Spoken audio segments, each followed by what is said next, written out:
as the daughter to a first-generation Jamaican immigrant and someone who lived in Jamaica, Queens, I wanted to explore Jamaica, Jamaica immigrants, and the city. Jamaica, Queens, even from its early days, showed promise for the future. It was a perfect colonial trading post that was advertised for various industries like commerce, education, finance, government, entertainment, and transportation. With its thriving commercial district, it has one of many firsts for the city. It was the first supermarket in America, King Cullen, opened within its walls, and, along with many other first churches, opened the first black church in America, the Greater Allen AME Cathedral of New York, a church that's still in operation today. Now, the opening of the first black church in America is no surprise for Jamaica, Queens. They have a rich history of black civil rights, with a history of civil rights leadership and a current modern-day focus on ethnic culture. Rufus King and John A. King, both from Jamaica and abolition advocates, were active participants in the government. Elizabeth Kisco, a native born in Jamaica, advocated for public school desegregation and abolished colored schools in both Flushing and Jamaica. The Center for Culture's African Poetry Theater, Dinzulu Center for Church and Research, and the Jamaica Center for Arts and Learning are all modern-day, currently in operation establishments made to promote the ethnic preservation and investment in black people in the neighborhood. Now, the immigration of Jamaicans into this particular part is no surprise. With the focus on black people, it was very alluring for many immigrants to come in.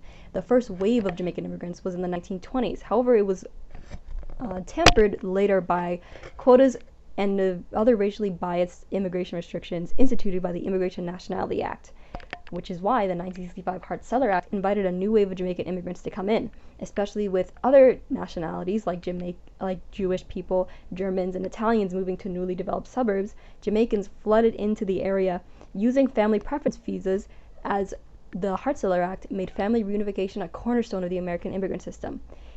In the 90s, 93% of Jamaican immigrants came in with the family preference visa. Now, Jamaican immigrants were particularly set up for success for life in the United States. As being native English speakers, they had higher rates of high school and higher education completion, which led to better social integration with the rest of the American public. Foreign-born Jamaicans have higher median household incomes, and they're more likely to own their home. Jamaica is the second most common country of birth for the people in Jamaica, Queens, and is the fourth most common country of birth in the entire city. Jamaica, Queens has more than 60% of its residents identify as black. Jamaicans not only contributed to the proliferation of Jamaica, Queens, but the city in general. Jamaicans were very important to the Harlem Renaissance, with figures such as Marvis Garvey, Claude McKay, and Wilfred A. Domingo being foreign-born Jamaicans who contributed to the Harlem Renaissance scene in New York.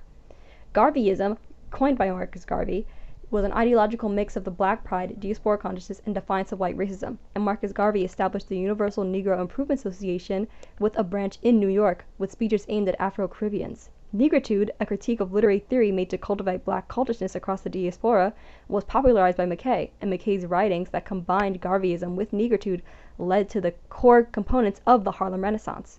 Wilfred A. Domingo, in his writing Gift of the Black Tropics, pointed out the contribution of foreign-born blacks. Their independence from segregation made them bolder, willing to break color lines and further black America, and brought a post-colonial perspective to the ideology of the Harlem Renaissance. Jamaicans are continuing to be very relevant past just the Harlem Renaissance when it comes to New York, both in the culture and in government. Figures like Colin L. Powell, which was a U.S. Secretary of State, and Una Clark, a foreign-born Jamaican, and was a city council member for many years, whose daughter, Yvette Clark, became one of the people in the U.S. House of Representatives, and Judge James S. Watson, a foreign-born Jamaican, was one of the first 2 black Americans elected as a judge in the state of New York. Jamaicans continue to be very relevant to the social profile of the city.